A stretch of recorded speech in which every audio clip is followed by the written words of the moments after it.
Everyone, welcome back to the pharmacy India. अगर आप किसी गवर्नमेंट फार्मासिस्ट एग्जाम की तैयारी कर रहे हैं, चाहे वो कुछ भी हो, चाहे O SSS हो, DSSS हो, ESIC हो, RRB हो, या जो भी गवर्नमेंट फार्मासिस्ट की आप लोग तैयारी कर रहे हैं, आज की क्लास होने वाली है आपके लिए। क्योंकि आज हम डिस्कस करेंगे जनरल साइंस के कुछ बेस्ट 25 MCQs क्वेश्चंस, जिसमें फिजिक्स, केमिस्ट्री एंड बायोलॉजी तीनों चीजें होंगी। और इस क्लास का जो PDF है वो आपको टेलीग्राम पर मिल जाएगा। डिस्क्रिप्शन बॉक्स के अंदर आपको लिंक दिया गया है और उस लिंक पर अगर आप क्लिक करेंगे आप टेलीग्राम चैनल से जुड़ जाएंगे, जहां पर आपको हर एक क्लास का PDF मिल जाता है। शुरुआत करते हैं आज की इस क्लास को, और स्टार्ट करने से पहले सेशन को लाइक जरूर कर दीजिएगा।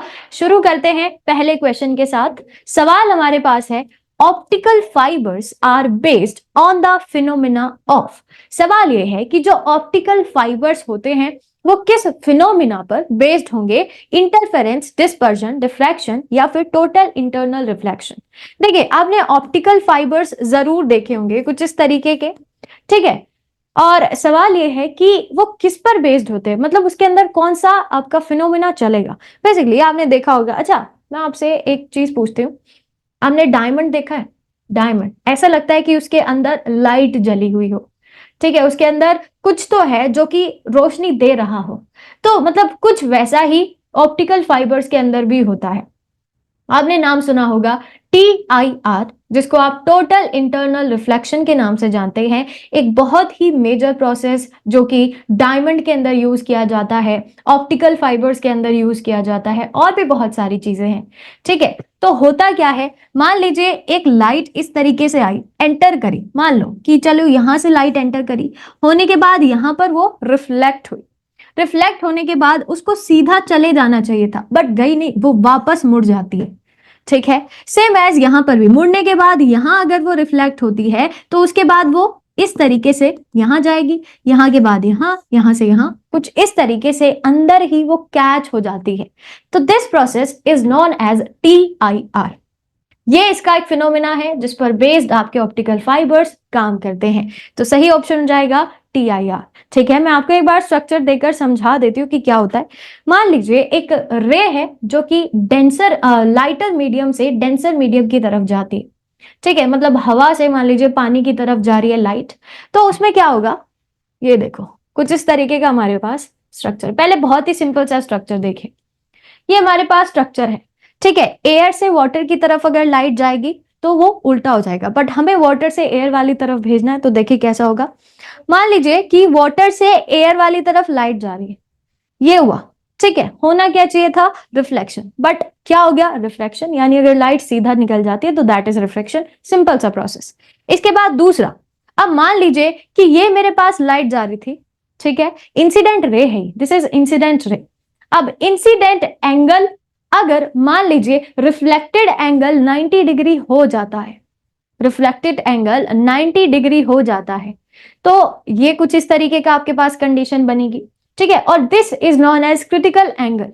ये जो हमारे पास हुआ, दिस इज क्रिटिकल एंगल। अब अगर ऐसा मान लीजिए कि जो आपका इंसिडेंट एंगल है अगर वो क्रिटिकल एंगल से ज्यादा हुआ, तो लाइट बाहर की तरफ नहीं निकलेगी, जिस मीडियम में वो गई है उसी मीडियम में वापस आ जाएगी, ठीक है। दिस प्रोसेस इज TIR, यानी कि टोटल इंटरनल रिफ्लेक्शन, जो कि एक बहुत ही अच्छा फिनोमिना है, और यही चीज आप डायमंड के अंदर भी देखते हैं, ठीक है। नेक्स्ट हमारे पास क्वेश्चन है, the phenomena of light associated with the appearance of blue colour of the sky. अब सवाल यह है कि आपको आसमान नीला क्यों दिखाई देता है। इतना सिंपल सा सवाल है। आप लोगों ने बहुत बार नाम सुना होगा वेवलेंथ का, ठीक है, वेवलेंथ का सुना होगा नाम। और आपने ये भी देखा होगा, हमारे पास एक प्रिज्म होता है, व्हाइट लाइट एंटर करती है, 7 कलर्स निकलते हैं, विबग्योर निकलता है, कुछ इस तरीके का आप लोगों ने देखा होगा। चलिए मैं बनाकर दिखा देती हूँ। मान लीजिए ये मेरे पास एक प्रिज्म है, व्हाइट लाइट अगर इसके अंदर एंटर करेगी तो रिफ्लेक्शन होने के बाद ये चीज 7 कलर्स में टूट जाती है, ठीक है। 7 कलर्स के अंदर वो कन्वर्ट हो जाएगी। क्लियर? मान लीजिए कुछ इस तरीके से मेरे पास 7 कलर्स निकल के आए, 7 कलर्स। क्लियर? और इन 7 कलर्स का नाम भी आप लोग जानते हैं, उल्टा विबग्योर, ठीक है। चलो तो इस तरीके से मेरे पास ये स्ट्रक्चर निकल कर आ जाता है। अब इतना भी आप लोगों को पता होगा कि इसमें से जो ब्लू लाइट है, इसका जो वेवलेंथ है वो सबसे कम होता है। ठीक है, सबसे कम होता है। इसका जो वेवलेंथ है उसकी वैल्यू सबसे कम होती है। ठीक है, वैल्यू सबसे कम होती है, जिसकी वजह से ये बहुत ज्यादा स्कैटर कर जाता है, मतलब फैल जाता है। और आपको मतलब होते सारे कलर हैं आसमान में, लेकिन क्योंकि इसकी वेवलेंथ सबसे कम है इसीलिए ये स्कैटर सबसे ज्यादा, यानी ये सबसे ज्यादा फैल जाता है। और इसीलिए आपको आसमान का जो कलर है वो थोड़ा सा नीला दिखाई देता है। ठीक है, तो इसके अंदर जो सही ऑप्शन जाएगा दैट इज स्कैटरिंग। ये क्या हो रही है, ये क्या हो रहा है, ये स्कैटरिंग ही तो हो रहा है। बस एक चीज आपको ध्यान रखनी है कि ब्लू वाला जो रीजन है वो सबसे ज्यादा स्कैटर होगा due to its lowest wavelength. ठीक है, ये देखो इस तरीके से होता है। सन से एक ही तरीके की रोशनी निकल कर आती है, बट रास्ते में क्या होगा कि कुछ हमारे पास पार्टिकल्स होते हैं, गैस के मॉलिक्यूल्स होते हैं, पार्टिकल्स होते हैं, जिसकी वजह से वो लाइट स्कैटर कर जाती है, फैल जाती है। और यही स्कैटरिंग ऑफ लाइट किसकी वजह से हुआ, कुछ गैस मॉलिक्यूल्स पार्टिकल्स की वजह से हुआ। रीजन मैंने आपको बता दिया कि किस तरीके से होगा। ये देखो ऐसे है, मान लीजिए कि ये सारी की सारी लाइट हमारे पास आ रही थी सन से, इतना तो आपको पता है सन से तो लाइट आती है भाई। और जैसे ही ये आई कुछ गैस के ऐसे मॉलिक्यूल्स थे, पार्टिकल्स थे, जिनसे टकराने के बाद वो स्कैटर हो गया, विबग्योर के अंदर टूटा। और विबग्योर के अंदर टूटते ही ब्लू लाइट सबसे ज्यादा फैल जाती है, जिसकी वजह से हमको आसमान का कलर नीला दिखाई देता है। ठीक है, चलिए नेक्स्ट सवाल। Ice is packed in saw dust because, ice saw dust के अंदर क्यों पैक किया जाता है। अब ये क्या होती है सॉ डस्ट, वुड डस्ट भी इसको बोला जाता है। बेसिकली चूरा होता है किसका, आपके लकड़ियों का। ठीक है, वही है सॉ डस्ट। क्यों ऐसा क्यों होता है, हम आइस को सॉ डस्ट के अंदर या वुड डस्ट के अंदर पैक क्यों करते हैं। Saw dust will not gate melted easily. So dust is poor conductor of heat, बिल्कुल सही है। अगर आपको ज्यादा समय तक आइस को स्टोर करके रखना है तो उसको आप सो डस्ट के अंदर पैक करके रखिए, वो बहुत ज्यादा लंबे समय तक चल जाता है, because so dust is a very bad conductor of heat, और ज्यादा समय तक आपका आइस स्टोर हो जाता है। ठीक है, देखिए सो डस्ट क्या होता है मैं आपको दिखा देती हूँ। इस तरीके का होता है, आपने बहुत बार देखा होगा, ये बहुत बार देखा होगा। ठीक है, सॉ डस्ट जिसको आप वुड डस्ट के नाम से भी जानते हैं, एक बाय प्रोडक्ट है, साइड प्रोडक्ट है, वेस्ट प्रोडक्ट आप कह सकते हैं इसका, of hardwood working operations, for example sawing, sanding, milling and routing etcetera. मतलब जो बच जाता है ना बाद में, that is sawdust, simple. ठीक है, वेस्ट प्रोडक्ट है जिसका इस्तेमाल हम आइस को स्टोर करने के लिए करते हैं। नेक्स्ट सवाल, electric current is measured using which of the following instrument. अब तुम्हारे घर में भी ये चीज होती है, ठीक है। इलेक्ट्रिक करंट को आप किस चीज के थ्रू मेजर करते हैं, आपके घर में भी ये इंस्ट्रूमेंट रखा होता है। क्या होगा इसका सही आंसर हो जाएगा ए, दैट इज एमीटर। ठीक है, voltmeter, anemometer and wattmeter से नहीं, हम एम मीटर से मेजर करते हैं। ठीक है, सही ऑप्शन जाएगा ए। देखो ये जो है ना, इसका जो एब्रिविएशन है ये लिया गया है एम्पियर से। एम्पियर क्या है, एम्पियर यूनिट है जिसके अंदर हम इलेक्ट्रिक करंट को मेजर करते हैं। Unit in which electric current is measured। ठीक है, ये एक यूनिट है जिसमें इलेक्ट्रिक करंट मेजर किया जाता है। क्लियर, एम्पियर से, यहीं से लिया गया है एमीटर। चलो कुछ इस तरीके का देखो, अब याद आया कि नहीं भैया, ऐसा तो दिखाई देता है, होता है कि नहीं तुम्हारे घर में इलेक्ट्रिक करंट, कितनी इलेक्ट्रिसिटी आ रही है कितनी नहीं आ रही, किसकी मदद से हम लोग मेजर करते हैं, एमीटर की मदद से। एमीटर एक ऐसा इंस्ट्रूमेंट है जो कि इलेक्ट्रिक करंट को मेजर करने के लिए इस्तेमाल किया जाता है, और जिसको हम एम्पियर के अंदर मेजर करते हैं कि इतने एम्पियर हमारा इतना लाइट का करंट है। For direct measurement ammeter is connected in series. क्या मतलब है, देखो मान लीजिए मेरे पास एक सर्किट है, ठीक है, इस तरीके से सर्किट है, और इसी सर्किट में अगर मैं इस तरीके से एक एमीटर लगा दूं, ये एमीटर है सीरीज में, ठीक है, ये सीरीज ही तो है। एक सीरीज के अंदर अगर आप ऐसे एमीटर लगा देते हैं तो आप इजीली किसी भी तरीके का इलेक्ट्रिक करंट मेजर कर सकते हैं। ठीक है, चलिए नेक्स्ट हमारे पास क्वेश्चन है, if the earth stops rotating the appearance value of g on its surface will. अब सवाल बहुत सिंपल है, मान लीजिए अगर जो अर्थ अपने एक्सिस पर रोटेट कर रही है, ठीक है, और ये अर्थ घूमना बंद कर दे, तो जो जी वैल्यू है यानी जो आपका ग्रेविटेशन है, ग्रेविटी की वैल्यू है, जी इज ग्रेविटेशन, ठीक है, ग्रेविटेशन। अब सवाल यह है कि जो अपेरेंट वैल्यू होगी जी की, और इसकी नॉर्मल वैल्यू 10 और 9.8 के समथिंग होती है, ठीक है। अब सवाल यह है कि जो चेंज आएगा जी का वो क्या होगा, क्या ये सम प्लेसेस पर, कुछ प्लेसेस पर इंक्रीज कर जाएगा और दूसरे प्लेसेस पर एज इट इज रहेगा, क्या ये हर जगह इंक्रीज कर जाएगा, हर जगह डिक्रीज कर जाएगा, या फिर हर जगह एज इट इज रहेगा जैसे कि पहले है 10 और 9.8, क्या होगा। देखिए अगर अर्थ जो है वो अपने एक्सिस पर रोटेट करना बंद कर देगा, ठीक है, एक्सिस पर रोटेट करना बंद कर देगा, तो कुछ रीजन्स में तो उसकी वैल्यू, जी की वैल्यू इंक्रीज कर जाएगी, ठीक है, और कुछ एरियाज के अंदर एज इट इज रहेगी जैसे कि पहले थी, मतलब कुछ एरिया पे सेम रहेगी। ये चीज आपको याद रखनी है, increases at some places and remains the same at other places. ठीक है, चलो next question, to an astronaut in space the sky will appear to be. अब सवाल बहुत इजी है, टीवी में आपने देखा होगा, ठीक है, कि जो एस्ट्रोनॉट जो चांद वगैरह पर जाते हैं उनको स्काई का कलर कैसा दिखाई देता है, कुछ कुछ याद आ रहा है, कैसा दिखाई देगा, वायलेट, रेड, ब्लू या फिर ब्लैक। तो सही ऑप्शन होगा आपका ब्लैक, ऑब्वियस सी बात है। रीजन क्या है इसके पीछे, एक चीज याद रखिएगा, एस्ट्रोनॉट को स्काई का कलर ब्लैक इसीलिए दिखाई देता है क्योंकि वहां पर कोई भी एटमॉस्फेयर नहीं होता है, ऑक्सीजन नहीं होता है, गैस मॉलिक्यूल्स नहीं होते हैं, क्योंकि कुछ भी पार्टिकल मॉलिक्यूल है ही नहीं, तो वहां पर स्कैटरिंग का जो हमारा पूरा प्रोसीजर है, ठीक है, लाइट स्कैटरिंग का जो पूरा हमारा प्रोसीजर है वो होता ही नहीं है। क्लियर है, to an astronaut the sky looks dark and black instead of blue because there is no atmosphere containing air in the outer space, so not scattering of a sunlight. Clear, so there is no scattered light to reach our eyes in outer space, तो इसीलिए जो sky है उसका colour dark और black दिखाई देता है।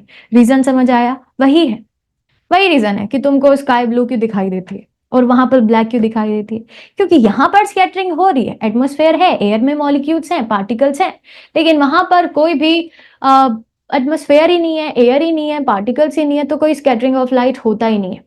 ठीक है, तो ये रीजन है कि आपको, भाई सूरज की रोशनी तो जाती होगी, जाती है कि नहीं जाती है चंदा वहां पे जाती होगी, बट स्कैटरिंग नहीं है, तो इसीलिए कोई भी कलर नहीं दिखाई देता है।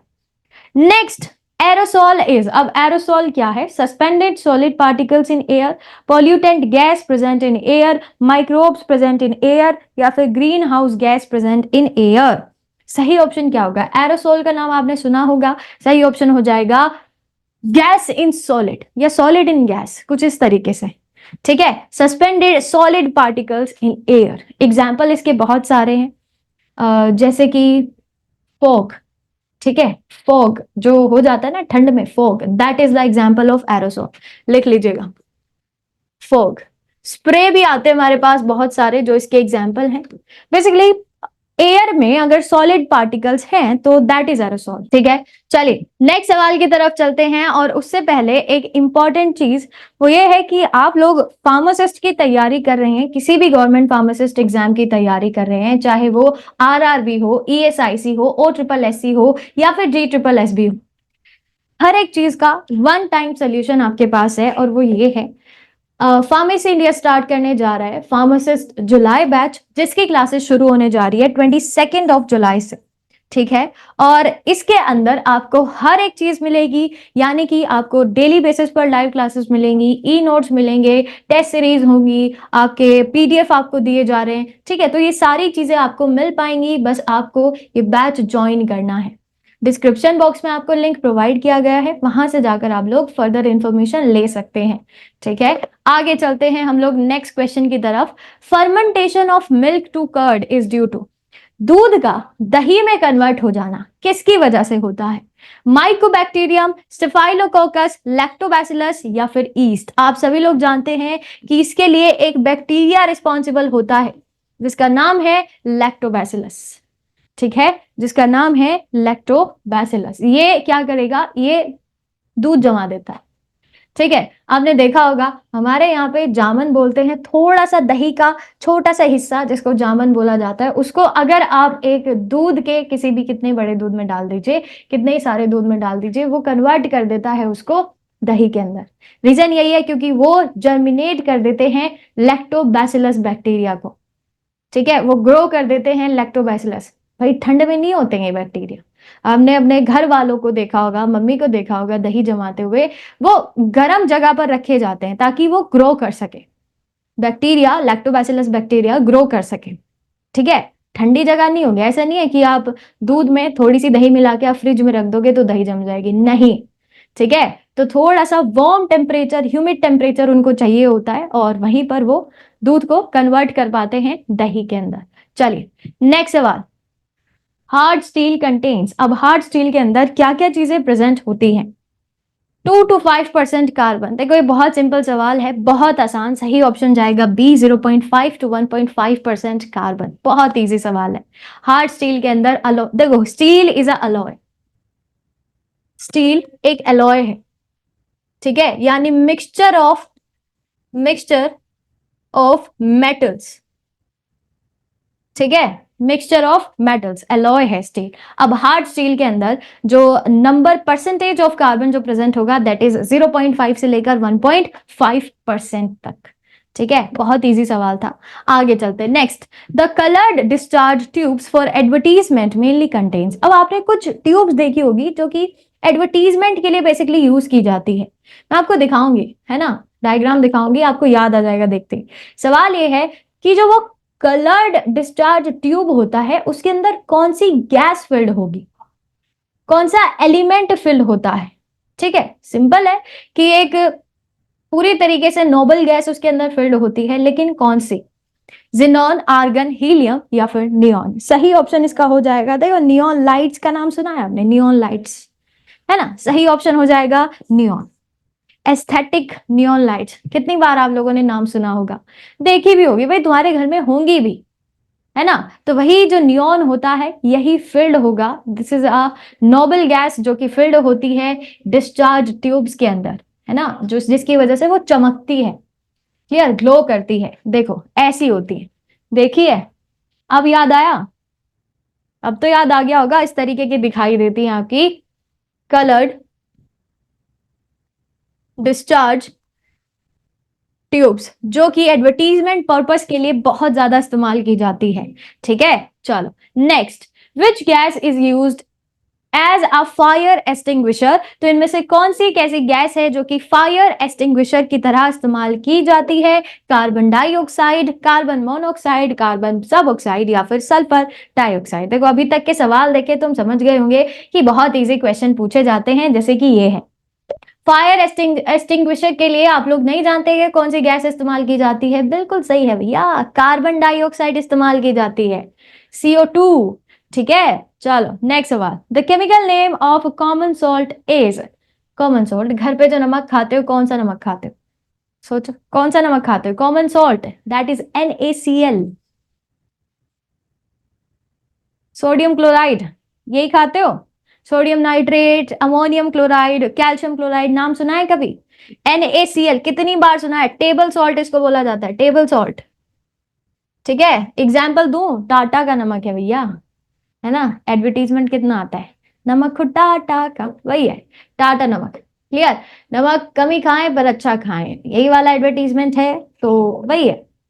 टेबल सॉल्ट, कॉमन सॉल्ट एक ही होता है, NaCl, that is sodium chloride, जो कि एक बेसिकली बहुत ही अच्छा सॉल्ट माना जाता है और इससे आपकी बॉडी के अंदर आयोडीन की डेफिशिएंसी भी कंप्लीट होती है, तो ये भी याद रखिएगा। ठीक है, चलो नेक्स्ट सवाल, the acid rain destroys vegetable because it contains. अब एसिड रेन जो होती है, ऊपर से एसिड बरसना, ठीक है, मतलब बहुत ज्यादा खतरनाक एसिड नहीं होता है वो, पर फिर भी कुछ चीजों के लिए बहुत ज्यादा डेंजरस होता है। अब सवाल ये है कि वेजिटेबल्स को डिस्ट्रॉय करने की प्रॉपर्टी रखती है एसिड रेन, क्योंकि उसके अंदर क्या कौन सी गैस प्रेजेंट होती है? Nitric acid, ozone, carbon monoxide या फिर सल्फ्यूरिक एसिड। देखिए, नाइट्रिक एसिड हो, कार्बन मोनोऑक्साइड हो या फिर ओजोन हो, हर एक चीज डेंजरस ही, बट सबसे ज्यादा इंपॉर्टेंट है कि एसिड रेन के अंदर सल्फ्यूरिक एसिड देखा जाता है।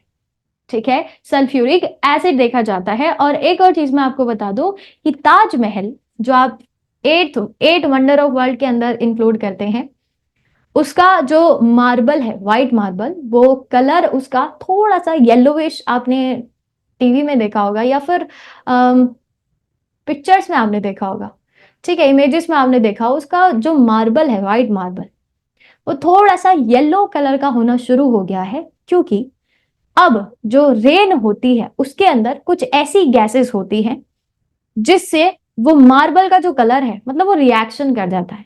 ठीक है, जैसे कि सल्फ्यूरिक एसिड, तो वो जो येलोइश हो रहा है मार्बल, वो इसी की वजह से हो रहा है, एसिड रेन की वजह से। ये चीज याद रखिएगा। चलो next, milk sugar is, milk के अंदर कौन सी शुगर पाई जाती है? लैक्टोज, माल्टोज, गैलेक्टोज या फिर सुक्रोज? ये बहुत इजी सवाल है भाई, लैक्टोबैसिलस से याद कर लो, चाहे कैसे याद कर लो, सही ऑप्शन जाएगा ए, उससे याद रख लीजिएगा।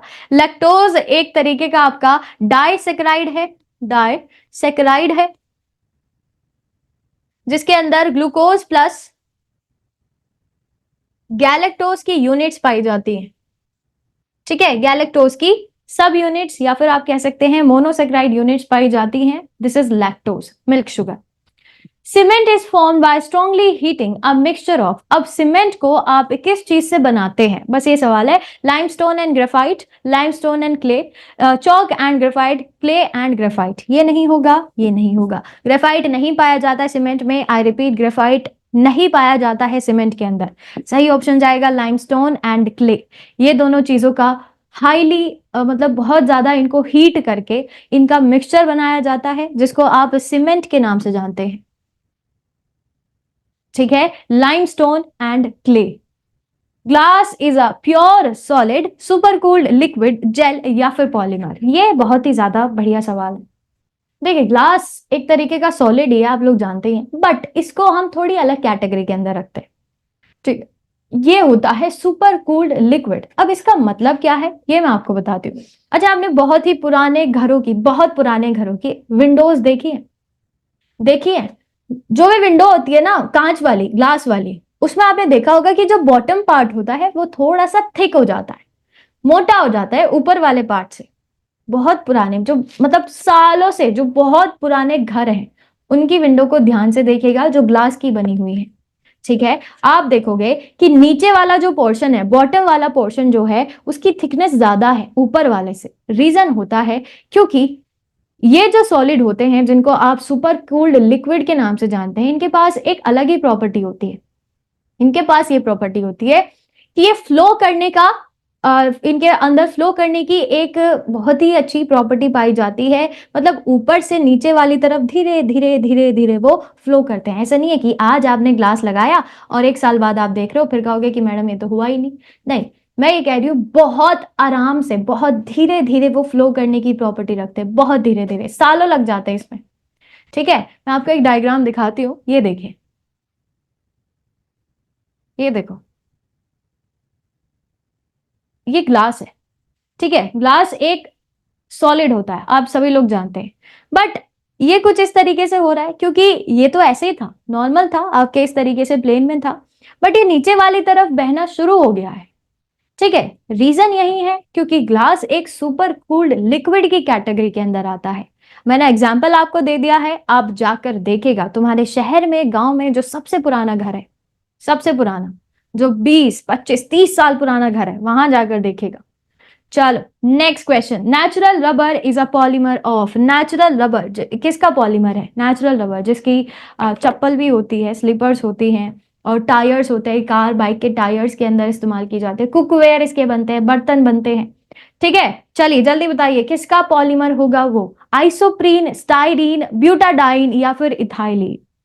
बहुत इजी है, सही ऑप्शन जाएगा ए, आइसोप्रीन। ठीक है, जिसको बाद में हम पॉली आइसोप्रीन के नाम से जानते हैं। कहां से मिलता है? कि ये मिलता है कुछ ट्रॉपिकल ट्रीज के लेटेक्स से, ठीक है, obtain from latex of some tropical trees। सबसे नहीं मिलता है ये, कुछ ट्रॉपिकल ट्रीज के लेटेक्स से, बाहर वाली जो छाल होती है ना, लेटेक्स उसको बोलते हैं, उससे मिलता है नेचुरल रबर। व्हाइट कलर का सॉलिड पार्ट होता है। चलो खैर, ये देखो आइसोप्रीन हमारे पास कुछ इस तरीके से है, C सिंगल बॉन्ड C, उसके बाद CH2, this is CH2 H and CH3। इस तरीके का हमारे अच्छा नहीं दिखाई दे रहा है, एक बार देख लो, इसको जूम करके दिखा देते हैं। ये देखिए, दिस इज आइसोप्रीन, ठीक है, जिसकी n नंबर ऑफ यूनिट्स आपस में मिलती हैं, एक पॉलीमर तैयार करती हैं, जिसको आप पॉली आइसोप्रीन के नाम से जानते हैं, which is a natural rubber. ठीक है, n का मतलब होता है n नंबर ऑफ, बहुत सारी यूनिट्स आपस में जब कनेक्ट हो जाती है।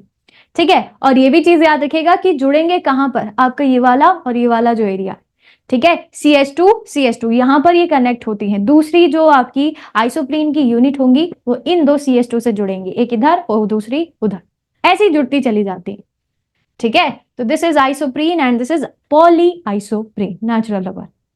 नेक्स्ट सवाल, which one of the following is used as a preservative for food stuff. अब आपके घर में जो केचप है उसकी बॉटल आई थिंक 4 से 5 महीने चल जाती है, बट कैसे? अचार तुम्हारी मम्मी भी डालती होंगी या फिर तुम मार्केट से लेते आए होंगे, 1 साल आराम से चल जाता है, कैसे? ठीक है, सिरका, विनेगर, कितनी बार आपने नाम सुना होगा, काफी लंबे समय तक वो यूज किया जा सकता है, कैसे? ठीक है, उनके अंदर क्या चीज यूज की जाती है? तो चलिए, आपके ऑप्शन है sodium benzoate, picric acid, glycerine या फिर सोडियम क्लोराइड। आपने कितनी बार नाम भी सुना होगा, सही ऑप्शन हो जाएगा आपका सोडियम बेंजोएट। चलिए देख लीजिए एक बार कैसा स्ट्रक्चर होता है इसका। दिस इज सोडियम बेंजोएट जिसका इस्तेमाल किया जाता है बहुत सारे खाने के प्रोडक्ट्स के अंदर एज अ फूड प्रिजर्वेटिव, यानी कि मतलब इसको अगर ऐड कर दिया जाए तो खाना लंबे समय तक सही रहता है, खराब नहीं होता है। जैसे कि पिकल्स, एग्जाम्पल लिख लीजिएगा, पिकल्स हैं बहुत सारे, उनके अंदर इस्तेमाल किया जाता है, जैम है, ठीक है, केचप है, तो मतलब इन सब चीज के अंदर जो इस्तेमाल किया जाता है दैट इज सोडियम बेंजोएट। अब एक बहुत ही जरूरी इंफॉर्मेशन हमको आपको देनी है, वो यही है कि अगर आप लोग किसी भी फार्मासिस्ट एग्जाम की तैयारी करें, जैसे कि मैंने आपसे कहा, तो सबसे पहला सवाल यही उठता है कि किस बुक से हम अपनी तैयारी करें। सबसे पहला सवाल यही होता है, ठीक है। तो उसी के लिए फार्मेसी इंडिया ने ये बुक लॉन्च करी है, जो कि है मिशन फार्मासिस्ट, जिसके अंदर आपको प्रीवियस ईयर के बहुत सारे क्वेश्चंस मिल जाते हैं, ठीक है। और एक और इंपॉर्टेंट चीज कि आप इसको फ्लिपकार्ट से भी ऑर्डर कर सकते हैं, ठीक है। इसके अंदर आपको पूरे 30 साल के प्रीवियस 30 इयर्स के पेपर्स मिलेंगे, ठीक है। इसको ऑर्डर कर सकते हैं फ्लिपकार्ट से, या डिस्क्रिप्शन बॉक्स के अंदर आपको लिंक दिया होगा, वहां से भी आप लोग इसको ऑर्डर कर सकते हैं। आगे चलते हैं, next question, hyperplasia means what is hyperplasia? क्या मतलब होता है हाइपरप्लेसिया का? Abnormal increase in number of cells and increase in size of a cell, excessive motility of muscle या फिर voracious eating। ठीक है, देखिए hyperplasia is related to cells, चलिए, तो हाइपरप्लेसिया का मतलब होता है अगर number of cell abnormally increase कर रहे हैं तो दैट इज हाइपरप्लेसिया। अब मैं आपको दो चीजें समझाती हूँ, हाइपरट्रॉफी एंड हाइपरप्लेसिया, जिसमें सबसे ज्यादा कंफ्यूजन होता है। देखिए हाइपरप्लेसिया आप लोग समझ गए हैं, अब हाइपरट्रॉफी क्या होता है? हाइपरट्रॉफी का मतलब होता है अगर एक सेल के साइज में एबनॉर्मली इंक्रीमेंट हो रहा हो, सेल के साइज में, नंबर ऑफ सेल में नहीं, सेल के साइज में, ठीक है। तो उसकी वजह से जिस ऑर्गन का वो सेल है वो भी कहीं ना कहीं डैमेज हो जाता है, ठीक है। तो दिस इज हाइपरट्रॉफी। तो सेकंड वाले का जो आंसर होगा हाइपरट्रॉफी होगा, increase in size of a cell. ये चीज याद रखिएगा, दोनों में डिफरेंस है बहुत बड़ा। चलिए, abnormal increase in number of cell is hyperplasia. Next सवाल, blood fails to clot while flowing in the blood vessel because of the presence of। अब मान लीजिए कि ये मेरे पास ब्लड वेसल है, ठीक है, जहां से करता है ब्लड फ्लो।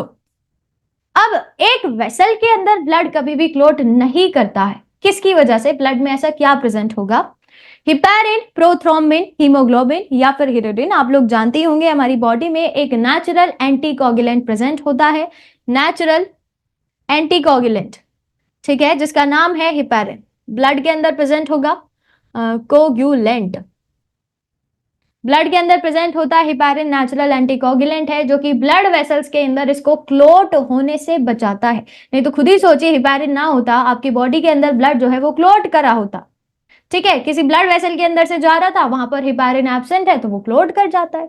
क्यों? रीजन यही है, नेचुरल एंटीकोगुलेंट है, उसको क्लोट करने से रोकता है, अच्छा है हमारी बॉडी के लिए। चलिए, हीमोग्लोबिन कंटेन्स द मेटल, अब हीमोग्लोबिन के अंदर कौन सा मेटल प्रेजेंट होता है? Copper, prothrombin, iron and hirudin. This is not a metal, this is not a metal. Copper और आयरन में से कौन सा मेटल प्रेजेंट होगा आपके हीमोग्लोबिन के अंदर? तो आप लोग जानते ही हैं कि haemo is a iron containing pigment, iron containing pigment, जिसकी वजह से आपका जो ब्लड का कलर है वो रेड होता है। This is a red colour pigment, ठीक है, जिसकी वजह से आपके ब्लड का कलर होता है रेड, और यही रिस्पॉन्सिबल होता है oxygen, carbon dioxide, nutrient, hormone, हर एक चीज को कैरी करने के लिए, ठीक है जी। चलिए next question, the life span of RBC of man is, अब आरबीसी का नॉर्मल लाइफ स्पैन कितना होता है? देखो मैं एक चीज आपको बता दूं, ये नॉर्मल लाइफ स्पैन पूछा है, अब अलग अलग बीमारियों की वजह से इसका लाइफ स्पैन चेंज हो जाता है।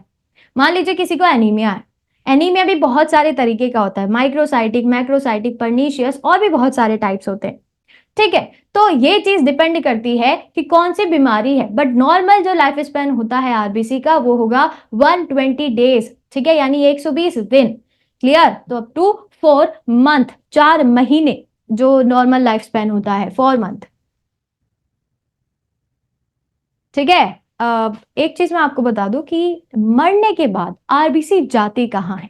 तो मान लीजिए 120 दिन जब इसके कंप्लीट हो जाते हैं तब ये जाता है स्प्लीन के पास, ठीक है। स्प्लीन को बोला जाता है graveyard of RBC, that is RBC इसका कब्रिस्तान, सिंपल है, ठीक है, ग्रेवयार्ड ऑफ आरबीसी। और इसकी कमी पूरी करने के लिए, मतलब जो लाइफ स्पैन खत्म हुआ है जिस भी आरबीसी का, उसकी कमी को कंप्लीट करने के लिए बोन मैरो पहले से ही एक तैयार रखता है आरबीसी बनाकर, पूरा प्रोसीजर कंप्लीट करके। तो जैसे एक डेफिशिएंट होगी वो डाल देगा, ठीक है, जैसे एक आरबीसी खत्म होगी वो अपनी बनाई हुई आरबीसी को उसकी जगह भेज देता है, तो इसकी वजह से आपके ब्लड की डेफिशिएंसी नहीं होती, ठीक है, वो कंपनसेट हो जाएगा ना भाई।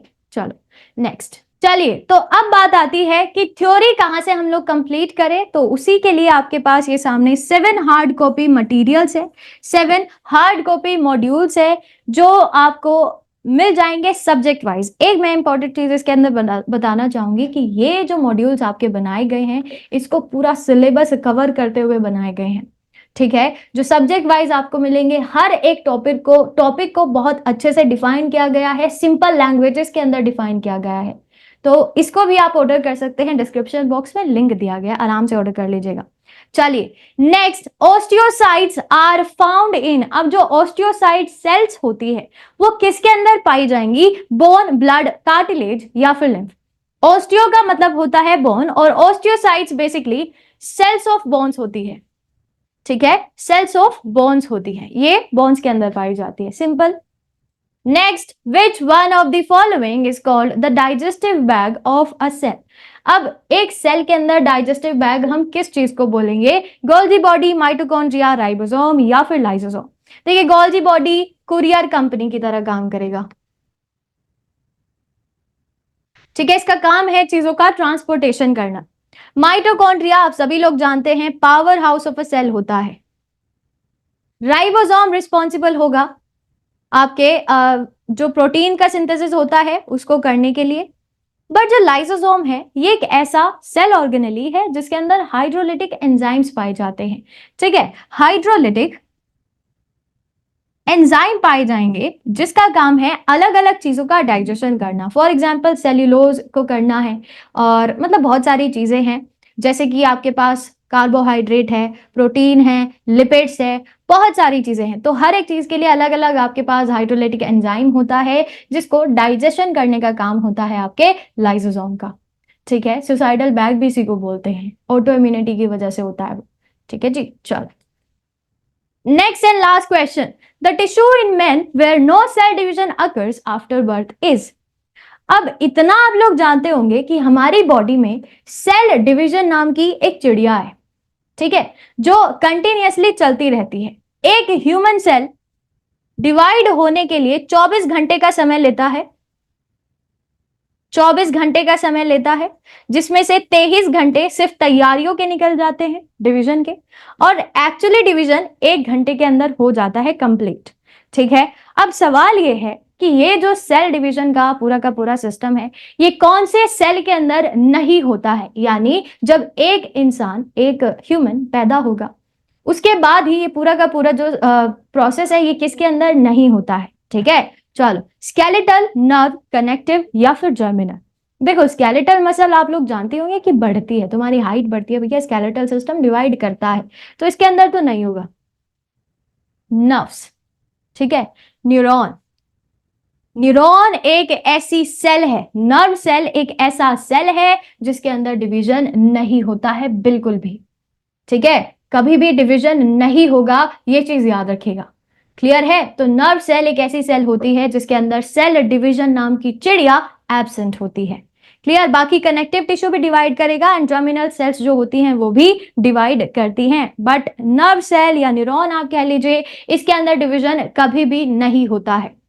क्लियर, और इसी के साथ आज की इस क्लास के भी आपके 25 एमसीक्यूज क्वेश्चंस हो जाते हैं कंप्लीट, एंड आई होप कि यहां तक आपको कोई भी प्रॉब्लम, कोई भी डाउट नहीं है। अगली क्लास में मिलेंगे, इसी तरीके से मेहनत करते रहिएगा और सेशन को लाइक जरूर कर दीजिएगा। मिलते हैं अगले वीडियो में, तब तक के लिए थैंक यू।